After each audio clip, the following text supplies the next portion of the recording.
recovering refrigerant, we have both a liquid and a vapor valve here, okay?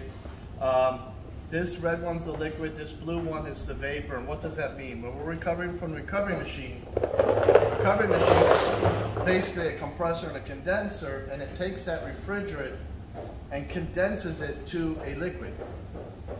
And then that liquid comes out and gets pumped into the tank. And a lot of times people say, oh yeah, you're gonna pump it into the liquid side. Inside this tank, liquid is sitting at the bottom of the tank. Vapor is from here up to the top. So what they do is on this valve that says liquid, they're running a tube inside from this hand valve all the way to the bottom of the tank so that it pulls from the liquid. It doesn't matter when we're pumping refrigerant in here if we pump liquid in or we pump vapor in, because if the tank's empty, you got a brand new tank, we're gonna recover into a brand new tank. First thing we wanna do is take our vacuum pump and evacuate our tank. We want to get any air and non-condensables out of our tank before we put refrigerant in. Now we pull a vacuum on this tank. Now we want to put refrigerant. So this thing's sucking refrigerant out of the refrigerator, converting it to liquid, and then it's pumping the liquid into here. But the tank is void of anything right now. So as soon as the liquid comes in, it's going to turn to vapor. So when you get a tank, basically it's vacuumed out. There's nothing in No, it's probably got air in there. You're going to have to take your vacuum pump and evacuate it. And what are we looking for the vacuum, like the number? No, you don't have to get like 500 microns like you do in a refrigerator. Just run it for 10 minutes or 5 minutes, whatever. Just get all the air and non-condensables out, now we'll pump in. It's almost like you're charging with your hose and you do a quick purge on your hose. It's like, you know, And that's, it's not an accurate science or something like that. that's like every time you basically empty it out, you would vacuum it when you get like, well, I mean, you get it the first time. Every other time they give you a new tank. No, well, they either, I don't know whether they take the tank and give you a replacement tank or how that works. But, okay, so let's just say you evacuated it, you went to a refrigerator, you only recorded 4 or 5 ounces. It condenses this liquid, pumps it here, it turns to vapor immediately because of the space. It's bigger than whatever. So it doesn't matter which one we pump in.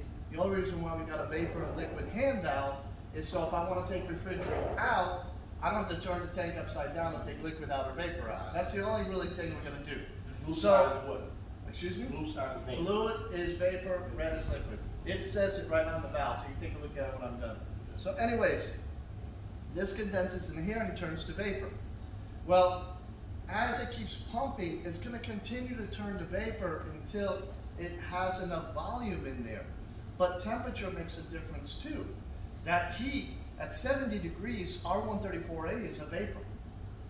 Okay? If I opened up 134A now, even if I open up the liquid valve, it's going to shoot out as a vapor because it's going to vaporize immediately because of its boiling point.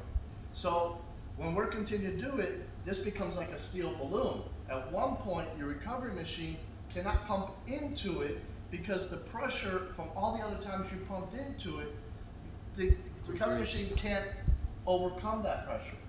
You can't make 1,000 pounds of pressure inside this thing with a recovery machine. So what happens here is we use the push-pull method. Like we connect our refrigerator coming into our recovery machine, and we come out here and we want to go into the liquid.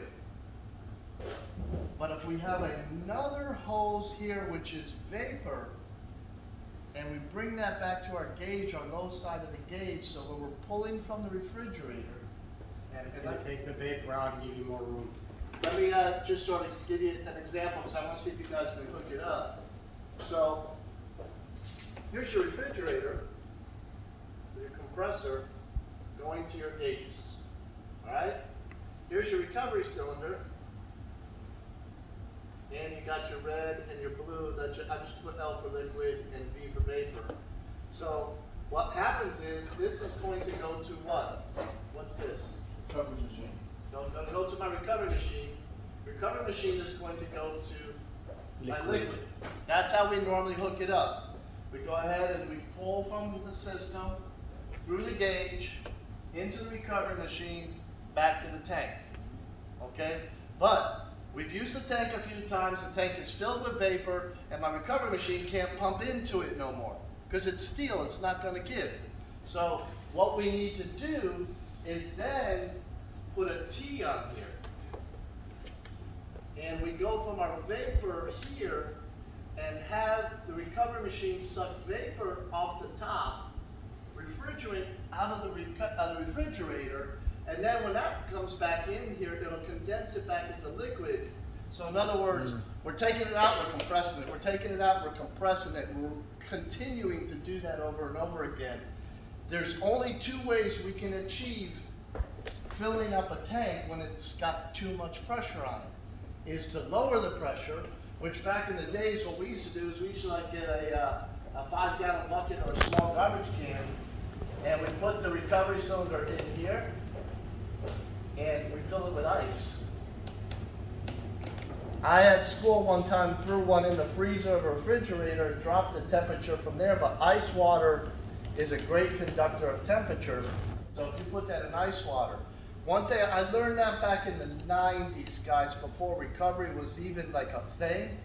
I just want to tell you a quick story, is that I was working for BrandSmart, and they had these two guys that work in the shop, and hopefully one day they see this video, and you know, their health is good, because I haven't seen them in years, and they were both up there in their years. Felix and Mario.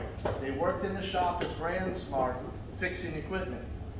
So I went in there one day, and they had a chest freezer like this,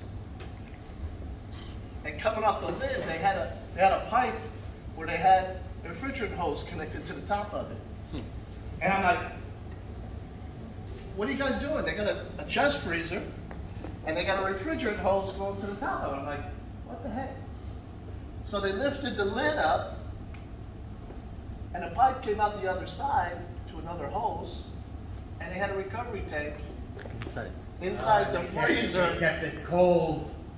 And what was happening is they weren't using a recovery machine, but using the pressures. We were doing some ACs. The compressors were going bad so often that the refrigerant started to become an expensive commodity that they couldn't just, you know, back in the day, we just dumped the refrigerant in the air and we charged it back up. So they're like, man, we can't keep wasting this Freon. We need to capture this Freon. So by putting it in here, we lowered the temperature, the pressure of the tank.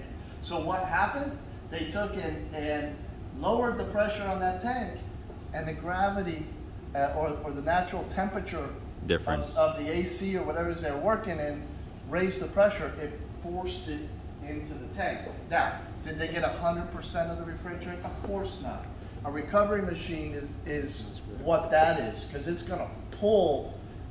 But once the tank and your machine, you know, equalize, so to speak, it's no more is going to come out. Even if it's only 1 psi in here, 2 psi, there's going to be some that's going to be left back in the unit.